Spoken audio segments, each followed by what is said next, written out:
Bienvenue sur notre chaîne. Ici, nous publions gratuitement les livres les plus utiles et les plus intéressants chaque semaine. Abonnez-vous à la chaîne et cliquez sur la cloche pour ne pas manquer les prochaines vidéos. Bonne écoute!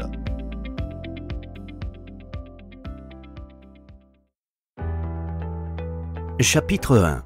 Investissement versus spéculation, résultats attendus par l'investisseur intelligent.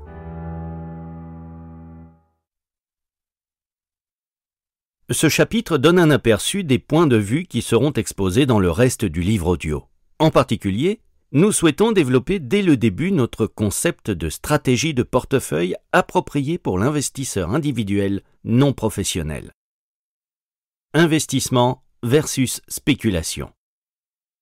Qu'entendons-nous par investisseur? Au fil de ce livre audio, le terme sera employé par opposition à spéculateur. Déjà en 1934, dans notre ouvrage Security Analysis, nous avions tenté de formuler précisément la différence entre les deux termes comme suit. Un investissement est une opération qui, après analyse minutieuse, garantit la sécurité du capital et promet un rendement adéquat. Les opérations ne satisfaisant pas à ces critères sont dites spéculatives. Si nous nous sommes tenus à cette définition ces 38 dernières années, il vaut la peine de noter les changements radicaux dans l'emploi du terme investisseur durant cette période. Après la Grande Dépression de 1929-1932, toutes les actions ordinaires étaient largement considérées spéculatives par nature. Une figure éminente a même déclaré platement que seules les obligations pouvaient être considérées comme des investissements. Nous avons donc dû défendre notre définition contre l'accusation qu'elle donnait une portée trop étendue au concept d'investissement. Notre préoccupation est à présent tout l'opposé. Nous devons dissuader nos auditeurs d'accepter l'usage courant qui nomme investisseurs tous ceux qui s'intéressent à la bourse. Dans notre édition précédente, nous avions cité le gros titre suivant qui figurait à la une de notre principal journal financier en juin 1962. Petits investisseurs pessimistes vendent à découvert. En octobre 1970, le même journal publiait un éditorial critiquant ce qu'il estimait être des investisseurs imprudents, qui, cette fois, se bousculaient pour acheter des titres. Ces citations illustrent bien la confusion qui domine depuis de nombreuses années l'emploi des mots investissement et spéculation. Considérez la définition de l'investissement suggérée précédemment et comparez-la à la vente de quelques actions par un néophyte qui ne possède même pas ce qu'il vend et est convaincu qu'il pourra les racheter à moindre prix. Il vaut la peine de faire remarquer que quand l'article de 1962 est paru, le marché avait déjà connu un déclin prolongé et se préparait alors à un rebond encore plus important. C'était à peu près le pire moment possible pour vendre à découvert. Dans un sens plus général, l'expression « investisseurs imprudents » employée plus tard pourrait être considérée comme un oxymore amusant, un peu comme « avare dépensier », s'il n'était pas si dangereux. Le journal a employé le terme « investisseur » dans les deux cas, car, dans le parler de Wall Street, quiconque achète ou vend un titre est devenu un investisseur, indépendamment de ce qu'il achète ou pour quelle raison, à quel prix ou si c'est comptable ou à découvert.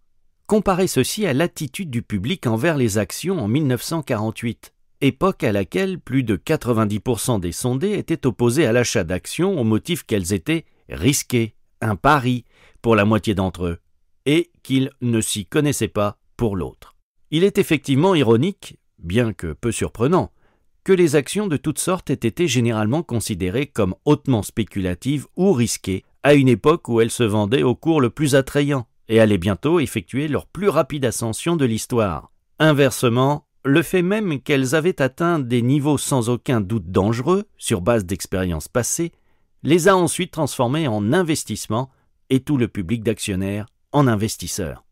La distinction entre investissement et spéculation en bourse a toujours été utile, et sa disparition est préoccupante. Nous avons souvent dit que Wall Street, en tant qu'institution, aurait tout intérêt à rétablir cette distinction et insister dessus dans toutes ses transactions avec le public.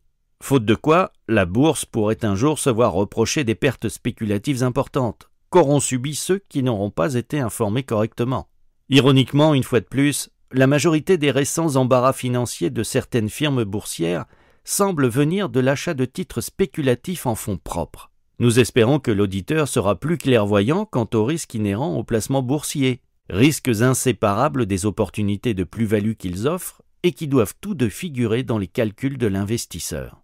Ce que nous venons de dire indique qu'il pourrait ne plus exister de stratégie d'investissement en actions représentatives pures, dans le sens où l'on peut toujours attendre de les acheter à un cours qui n'implique aucun risque de perte de marché ou de cotation assez conséquent pour être inquiétant. La plupart du temps, l'investisseur doit reconnaître l'existence d'un facteur spéculatif dans ses placements en actions. C'est à lui de minimiser cet élément et de se préparer financièrement et psychologiquement à de mauvais résultats sur une durée courte ou longue. 2 paragraphes devraient être ajoutés sur la spéculation boursière en soi, à distinguer du facteur spéculatif à présent inhérent à la plupart des actions. La spéculation pure et simple n'est ni illégale, ni immorale, ni, pour la plupart des gens, bonne pour le portefeuille.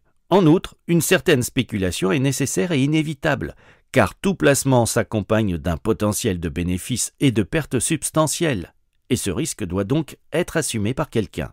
La spéculation est bénéfique à 2 niveaux. D'abord, sans spéculation, des startups non éprouvées, comme Amazon.com ou avant celle-ci Edison Electric Light Co., n'auraient jamais pu lever le capital nécessaire pour se développer. La perspective alléchante, mais hasardeuse, d'un immense gain est l'huile qui lubrifie la machine de l'innovation. Ensuite, le risque est échangé, mais pas éliminé, chaque fois qu'une action est achetée ou vendue. L'acheteur achète le risque préliminaire que cette action puisse baisser. En attendant, le vendeur conserve toujours un risque résiduel, celui de voir monter le cours de l'action qu'il vient de vendre. Il existe de la spéculation intelligente comme il existe de l'investissement intelligent.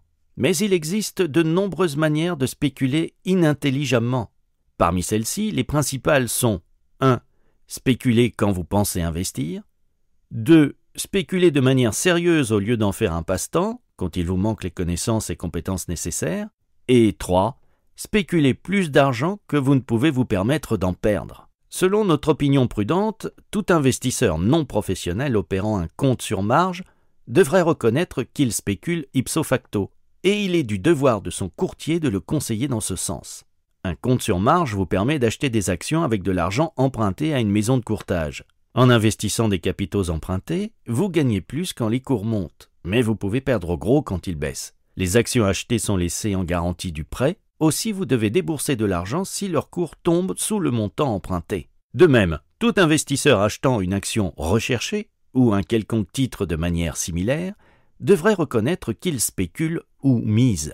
Spéculer est toujours fascinant et peut être très amusant tant que vous avez une longueur d'avance. Si vous voulez tenter votre chance, mettez de côté une portion, le moins, le mieux, de votre capital dans un fonds séparé à cette fin. N'ajoutez jamais d'argent sur ce compte au motif que le marché monte et que les bénéfices rentrent. C'est au contraire le moment de penser à retirer vos gains de votre fonds spéculatif. Ne mélangez jamais vos opérations d'investissement et de spéculation sur vos comptes, ni dans vos pensées. Résultats attendus par l'investisseur défensif. Nous avons déjà défini l'investisseur défensif comme étant celui qui recherche avant tout la sécurité et l'absence de contraintes. En général, quel parcours devrait-il suivre et quelle rentabilité devrait-il espérer dans des conditions normales moyennes, si de telles conditions existent? Pour répondre à ces questions, nous allons commencer par prendre en considération ce que nous avons écrit à ce sujet il y a 6 ans, avant d'aborder les changements significatifs dans les facteurs gouvernant le rendement attendu par un investisseur, et enfin ce qu'il devrait faire et à quoi il devrait s'attendre aux conditions actuelles, début 1972. 1. Ce que nous disions il y a 6 ans. Nous recommandions que l'investisseur répartisse ses placements entre des obligations et des actions de première catégorie, que la proportion d'obligations ne tombe jamais sous 25% et n'atteigne jamais plus de 75%, le contraire étant nécessairement vrai pour la composante action.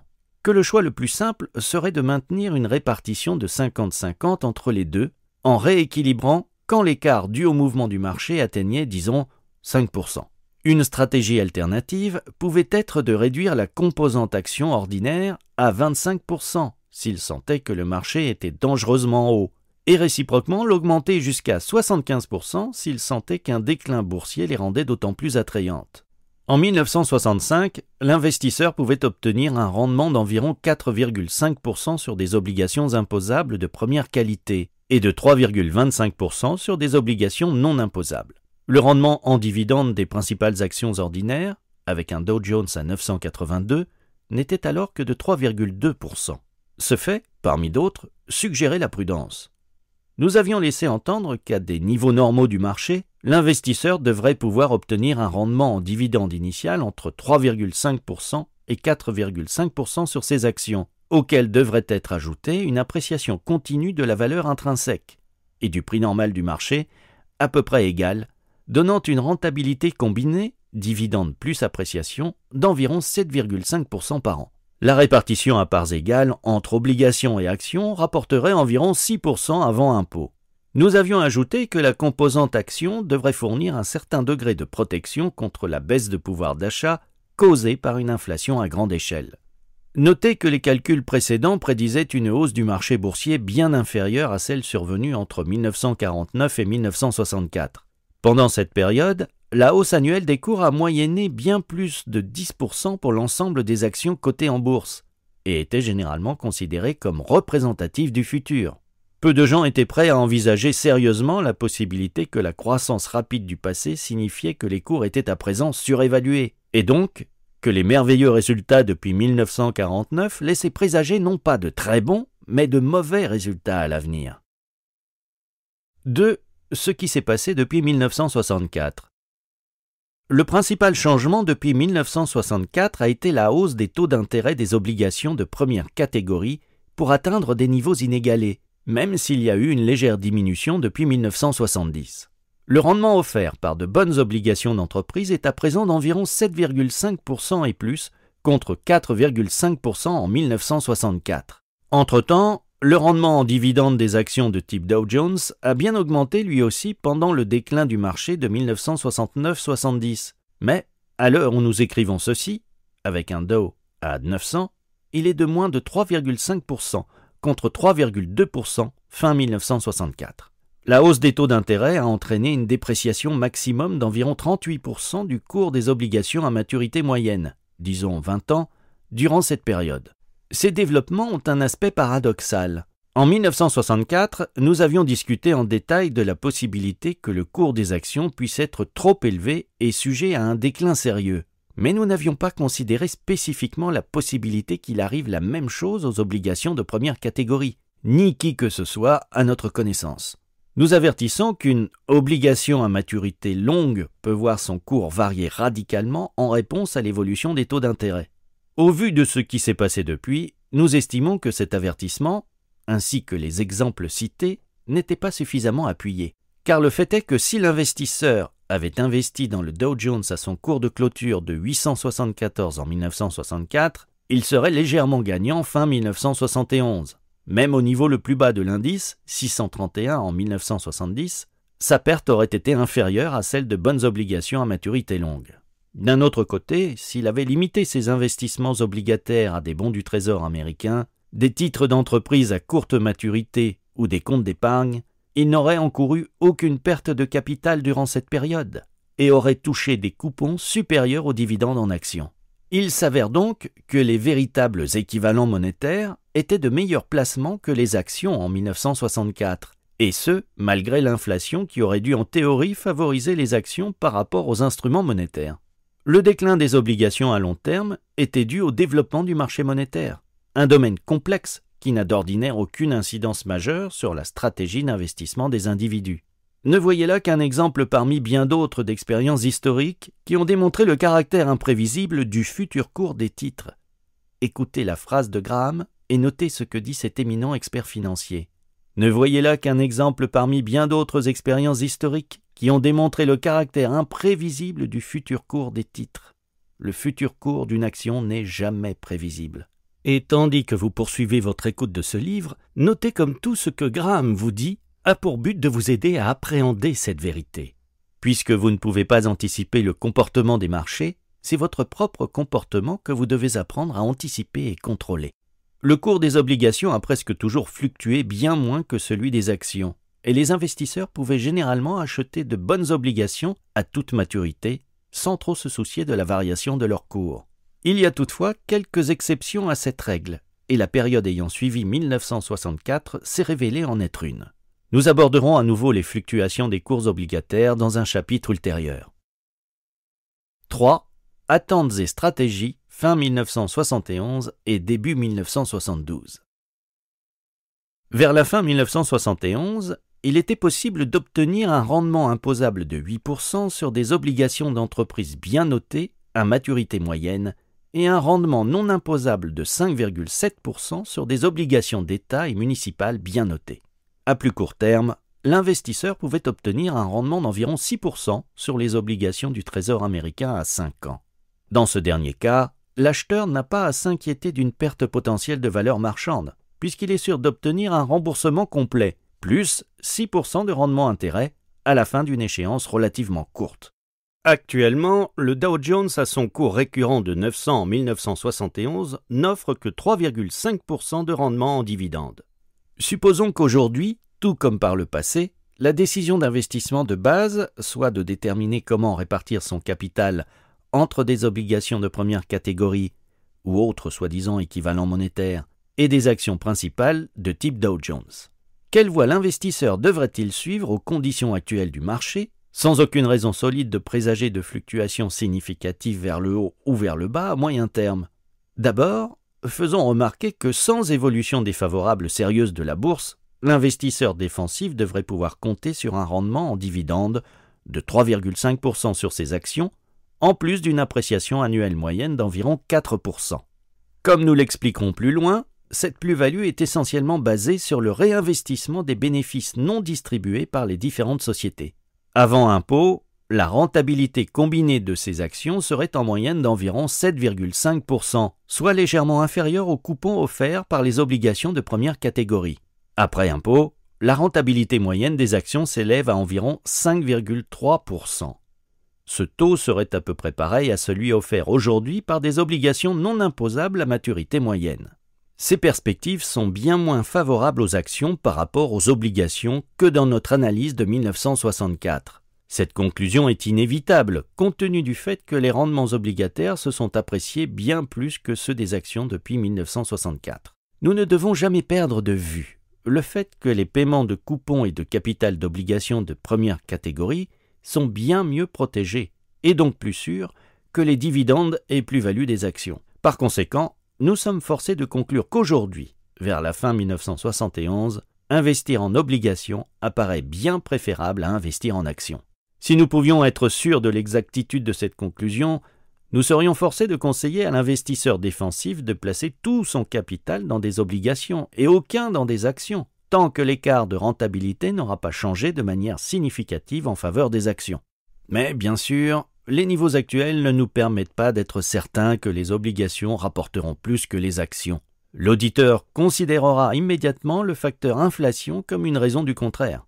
Au chapitre suivant, nous discuterons du fait que notre expérience considérable de l'inflation aux États-Unis au cours du siècle dernier ne justifierait pas de privilégier les actions sur les obligations vu les écarts de rendement actuels. Mais il y a toujours la possibilité, quoique nous la considérions mince, d'une inflation accélérée, qui d'une manière ou d'une autre rendrait les actions préférables aux obligations, celles-ci étant payables en un montant fixe de dollars. Sans compter le scénario alternatif, que nous considérons également hautement improbable, à savoir que les sociétés américaines deviennent si prospères, sans reprise de l'inflation, pour justifier une hausse importante de la valeur des actions dans les quelques prochaines années. Enfin, il existe la possibilité plus familière que nous témoignions d'une autre hausse spéculative du marché boursier sans réelle justification en termes de valeurs intrinsèques. Chacune de ces raisons, et peut-être d'autres auxquelles nous n'avons pas pensé, pourrait faire regretter à l'investisseur de s'être tenu à 100% d'obligations, même à leur rendement plus favorable. Par conséquent, après cette brève analyse des considérations majeures, nous énonçons à nouveau la même stratégie basique de compromis pour les investisseurs défensifs, à savoir placer à tout moment une portion significative de leurs capitaux en obligations et également une portion significative en actions. Il reste vrai qu'ils peuvent choisir de maintenir une simple répartition 50-50 entre les deux composantes, ou un ratio, fonction de leur jugement, variant entre un minimum de 25% et un maximum de 75% pour chaque composante. Nous donnerons notre opinion plus détaillée de ces différentes politiques dans un chapitre ultérieur. La rentabilité globale des actions étant à peu près égale à celle des obligations, le rendement attendu actuellement, plus-value comprise, par l'investisseur changerait peu, quelle que soit sa manière de répartir ses fonds entre les deux composantes. Comme nous l'avons calculé précédemment, le rendement cumulé des deux composantes serait environ de 7,8% brut ou 5,5% sur base non imposable, nette. Un tel rendement est considérablement plus élevé que celui obtenu historiquement par l'investisseur prudent moyen. Il pourrait ne pas satisfaire, comparé aux 14% et quelques enregistrés par certaines actions durant le marché haussier prédominant entre 1949 et 1969. Mais rappelez-vous qu'au cours de cette période, le Dow Jones s'est multiplié par 5, alors que les bénéfices et dividendes ont tout juste à peu près doublé. Par conséquent, la performance impressionnante enregistrée lors de cette période est davantage basée sur une évolution de l'attitude des investisseurs et des spéculateurs plutôt que de la valeur intrinsèque des entreprises, au point qu'elle pourrait être appelée une opération de magouille. Dans notre discussion sur le portefeuille boursier de l'investisseur défensif, nous n'avons mentionné que les actions les mieux notées du type inclus dans les 30 valeurs de l'indice Dow Jones Industrial Average. Nous l'avons fait par souci pratique, et non pour impliquer que seules ces 30 valeurs conviennent au portefeuille d'un tel investisseur. Dans la réalité, il existe de nombreuses autres entreprises de qualité équivalentes ou supérieures à celles du Dow Jones. Celle-ci inclut nombre d'entreprises du service public, représentées par un indice Dow Jones séparé. Le point à retenir ici est plutôt que la performance globale de l'investisseur défensif ne variera probablement pas notablement d'un portefeuille de titres diversifiés ou représentatifs à l'autre. Ou, plus précisément, que ni lui ni ses conseillers ne pourraient prédire avec certitude quelles différences se développeront éventuellement. Il est vrai que l'art de l'investissement avisé et compétent est censé reposer en particulier sur la sélection des titres qui surperformeront le marché global. Pour des raisons qui seront développées ailleurs, nous sommes sceptiques quant à la capacité des investisseurs défensifs en général à obtenir des résultats supérieurs à la moyenne, ce qui en fait signifierait battre leur propre performance globale. Notre scepticisme s'étend aux gestionnaires de fonds importants. Aujourd'hui, en 2003, les indices les plus couramment utilisés en plus du Dow Jones Industrial Average sont le S&P 500, Standard & Poor's 500 Stock Index et le Wilshire 5000. Le S&P 500 suit les 500 plus grosses capitalisations boursières, qui représentent environ 70% de la valeur totale de la bourse américaine. Le Wilshire 5000 suit toutes les sociétés cotées significatives aux États-Unis, environ 6700 en tout. Mais, puisque les plus grandes entreprises constituent la majorité de la valeur totale de l'indice, l'évolution du Wilshire 5000 est en général assez similaire à celle du S&P 500. Plusieurs fonds communs de placement low cost permettent aux investisseurs de détenir des actions dans ces indices sous forme d'un portefeuille universel et pratique. Notre scepticisme s'étend aux gestionnaires de fonds importants. Illustrons ces propos par un exemple qui, de prime abord, pourrait sembler prouver le contraire. Entre décembre 1960 et décembre 1970, le Dow Jones est passé de 616 à 839, soit une hausse de 36%. Durant la même période, l'indice pondéré bien plus conséquent, avec 500 valeurs de Standard & Poor's, est passé de 58,11 à 92,15, soit une appréciation de 58%. À l'évidence, le deuxième indice représentait un meilleur achat que le premier. Mais qui aurait été si audacieux que pour prédire en 1960 qu'un assortiment aussi hétérogène d'actions surpasserait les 30 tyrans du Dow? Tout ceci prouve, nous insistons, que l'on peut rarement faire des prédictions fiables sur l'évolution des cours, absolus ou relatifs. Nous répéterons ici sans excuse, car l'avertissement ne saurait être dispensé trop souvent, que l'investisseur ne peut espérer plus que des résultats moyens en misant sur des introductions en bourse ou des titres recherchés de toutes sortes. Autrement dit, en espérant faire des gains rapides. C'est le contraire qui se produira presque certainement à long terme. L'investisseur défensif doit se limiter aux titres de grandes entreprises ayant un long historique de rentabilité et une bonne santé financière. Tout analyste financier digne de ce nom pourrait dresser une telle liste. Les investisseurs agressifs pourraient investir dans d'autres catégories de titres, mais uniquement sur base de critères établis par une analyse intelligente. Pour conclure cette section, permettez-nous de brièvement mentionner 3 stratégies ou méthodes supplémentaires destinées à l'investisseur défensif. La première est l'achat de fonds d'investissement bien établis en tant qu'alternative à créer son propre portefeuille d'actions. Deuxièmement, il pourrait recourir à un des fonds communs de placement ou fonds en gestion commune opérés par des trusts et banques dans de nombreux États. Ou, si son capital est substantiel, s'arroger les services d'une firme d'investissement conseil reconnue. Cela lui permettra de faire gérer son portefeuille par des professionnels, selon des lignes classiques. La troisième est la méthode de moyenne d'achat, ou achat périodique par somme fixe, qui signifie simplement que l'investisseur place en action le même montant chaque mois ou chaque trimestre. De cette manière, il est contraint d'acheter plus de titres quand le marché est bas que quand il est haut, et obtiendra probablement un prix global satisfaisant pour toutes ses valeurs. Strictement parlant, cette méthode est une application de l'approche plus globale d'investissement par formule. Ce dernier concept était déjà évoqué dans notre suggestion que l'investisseur peut varier sa composante en actions entre minimum 25% et maximum 75%, selon la relation inverse de la réaction du marché. Ces idées ont du mérite pour l'investisseur défensif, et elles seront discutées plus en détail dans des chapitres ultérieurs. Résultats attendus par l'investisseur agressif. Notre investisseur entreprenant, bien sûr, désirera et s'attendra à obtenir une meilleure performance globale que son homologue défensif ou passif. Mais d'abord, il doit s'assurer que sa performance ne sera pas pire.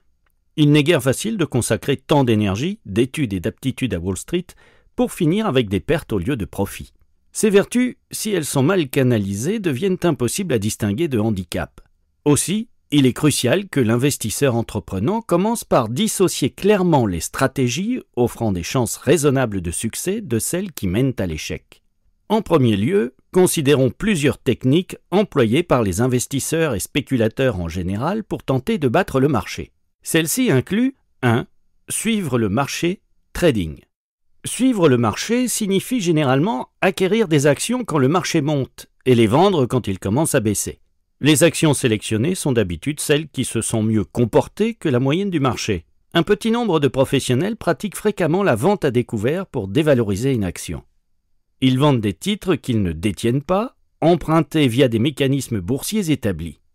Leur objectif est de bénéficier du déclin résultant dans le cours de ces titres, en les rachetant à un prix inférieur à celui auquel ils les ont vendus. Comme notre citation du Wall Street Journal l'indique, même les petits investisseurs, à basse terme, non qualifiés, cessaient parfois à la vente à découvert.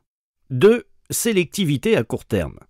Cela revient à acheter les titres de sociétés rapportant ou prévoyant de rapporter des bénéfices accrus, ou pour lesquels un autre développement favorable est attendu. 3. Sélectivité à long terme. Ici, on met généralement l'accent sur un excellent historique de croissance passée, en attendant qu'il continue dans le futur. Dans certains cas également, l'investisseur sélectionne des sociétés qui n'ont pas encore enregistré de résultats impressionnants, mais dont il est attendu que leur rendement s'envolera en flèche. De telles sociétés évoluent généralement dans le secteur technologique, par exemple informatique, pharmaceutique, électronique, et développent de nouveaux processus ou produits jugés particulièrement prometteurs. Nous avons déjà exprimé nos doutes quant aux chances de succès global d'un investisseur dans ces domaines d'activité. Nous avons écarté le premier du domaine de l'investissement pour des raisons théoriques et pratiques. Suivre le marché ne constitue pas une opération qui, suite à une analyse minutieuse, garantit la sécurité du capital et promet un rendement adéquat. Nous reparlerons du trading dans un chapitre ultérieur. Dans son effort pour sélectionner les valeurs les plus prometteuses, soit à court, soit à long terme, l'investisseur fait face à des obstacles de deux sortes, le premier découlant de la faillibilité humaine et le second de la nature de sa compétition. Il pourrait se tromper dans ses prévisions, ou, s'il a raison, le cours du marché actuel pourrait déjà refléter complètement ses attentes. S'agissant de la sélectivité à court terme, les résultats courants d'une société sont généralement connus de tout Wall Street. Le résultat de l'année suivante, dans la mesure où il est prévisible, est déjà soigneusement pris en considération. Par conséquent, l'investisseur qui sélectionne des titres uniquement sur base des résultats supérieurs de l'année en cours ou de rumeurs pour l'année suivante découvrira probablement que d'autres ont fait la même chose pour la même raison. S'agissant de la sélection d'actions pour leur perspective à long terme, les handicaps de l'investisseur sont fondamentalement les mêmes.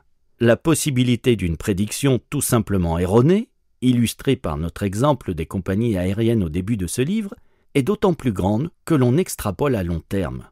Les experts s'égarant souvent lorsqu'ils font de telles prédictions, il est en théorie possible qu'un investisseur gagne gros en misant juste, alors que tout Wall Street se trompe. Mais c'est en théorie seulement. Combien d'investisseurs entreprenants peuvent compter sur leur perspicacité ou un don prophétique pour battre les analystes professionnels à leur jeu préféré, estimer les bénéfices des titres à long terme? Nous sommes donc menés à la conclusion logique, bien que déconcertante, que pour avoir une chance raisonnable de battre systématiquement le marché, l'investisseur doit suivre des stratégies intrinsèquement solides et prometteuses et peu populaires à Wall Street. De telles stratégies sont-elles à la portée de l'investisseur entreprenant? En théorie, encore une fois, la réponse devrait être oui. Et il y a des raisons générales de penser que la réponse devrait être affirmative en pratique également. Chacun sait que les fluctuations boursières engendrées par la spéculation vont bien trop loin dans un sens comme dans l'autre, et ce, fréquemment sur le marché global et à tout moment sur au moins certaines valeurs individuelles. En outre, une action pourrait être sous-évaluée par manque d'intérêt ou préjudice populaire injustifié.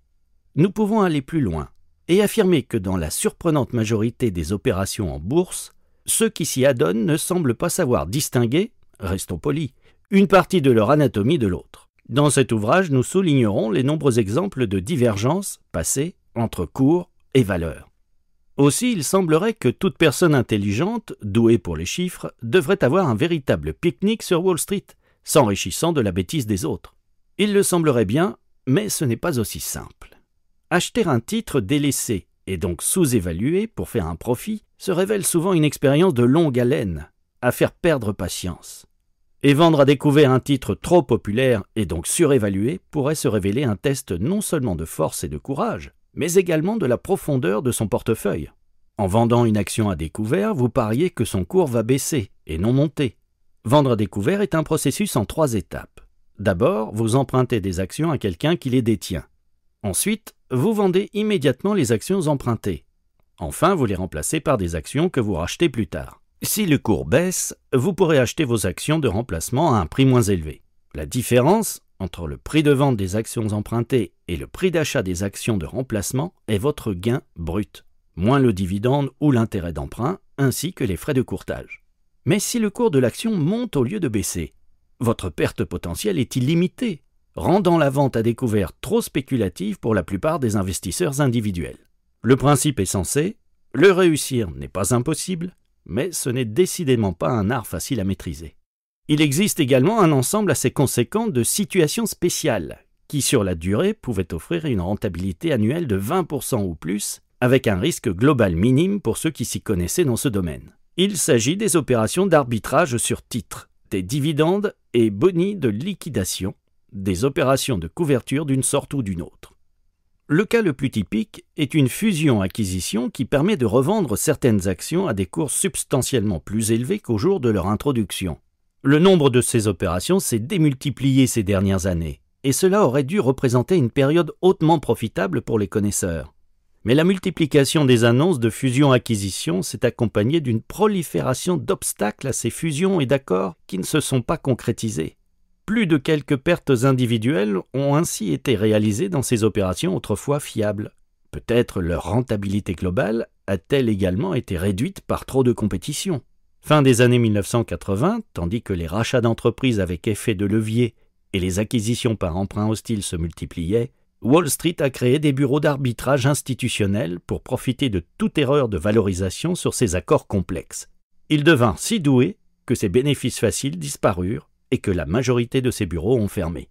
La baisse de rentabilité de ces opérations spéciales semble être une manifestation d'un genre de processus autodestructeur, analogue à la loi des rendements décroissants, qui s'est développée durant la durée de vie de ce livre audio.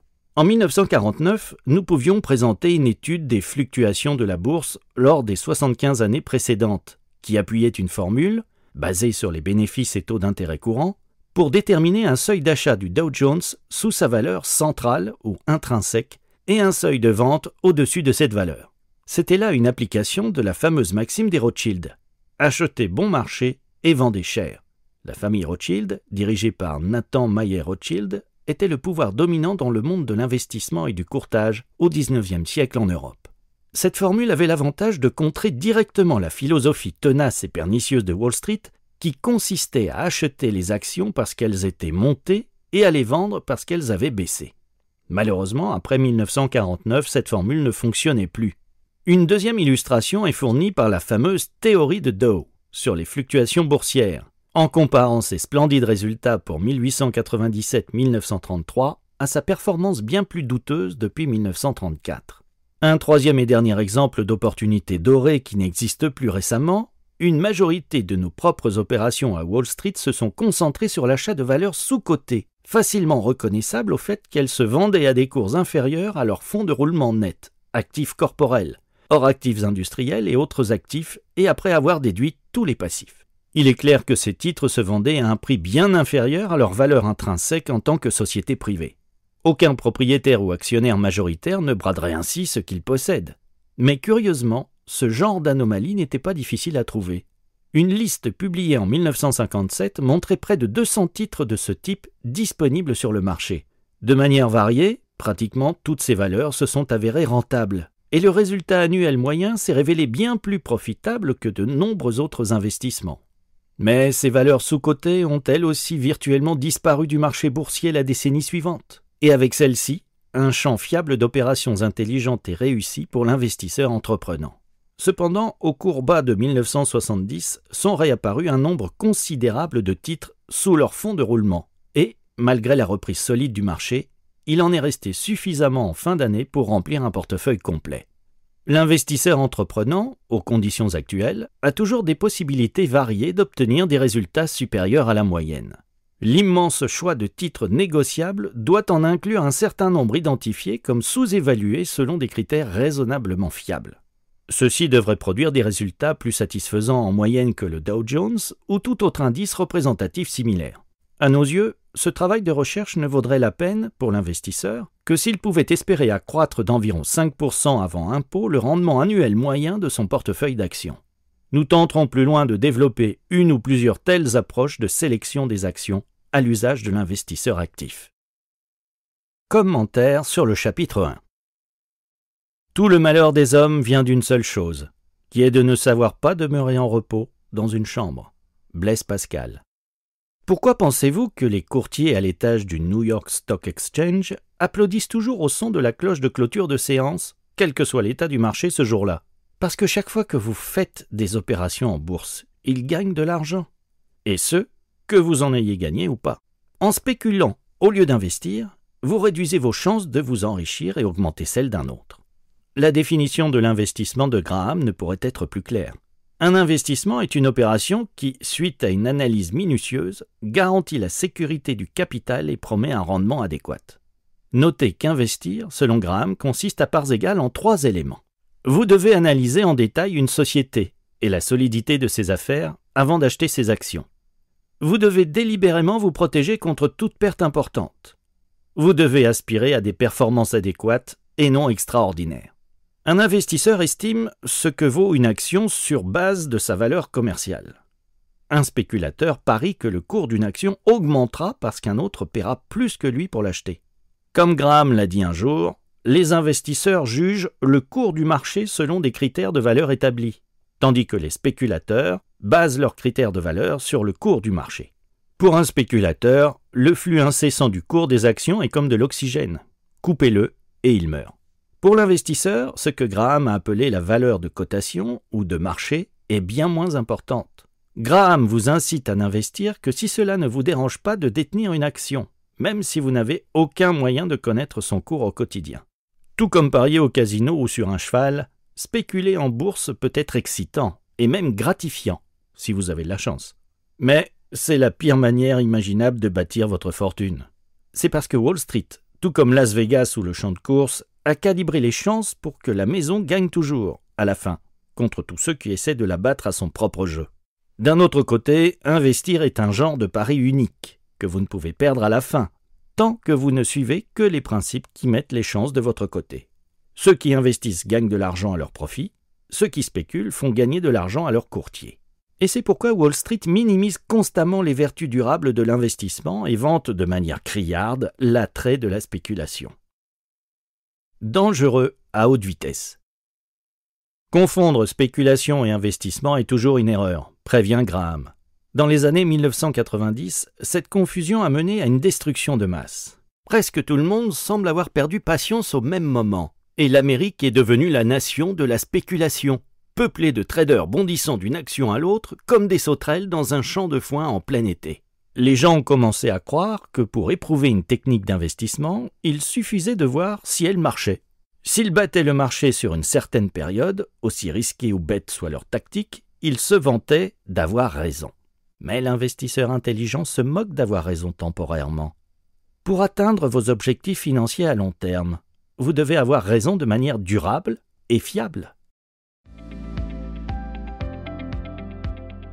Chers auditeurs, j'espère que vous avez aimé le livre. Vous pouvez écouter la version intégrale en suivant le lien dans la description. Nous vous souhaitons tout le meilleur et espérons que nos livres changeront votre vie pour le mieux.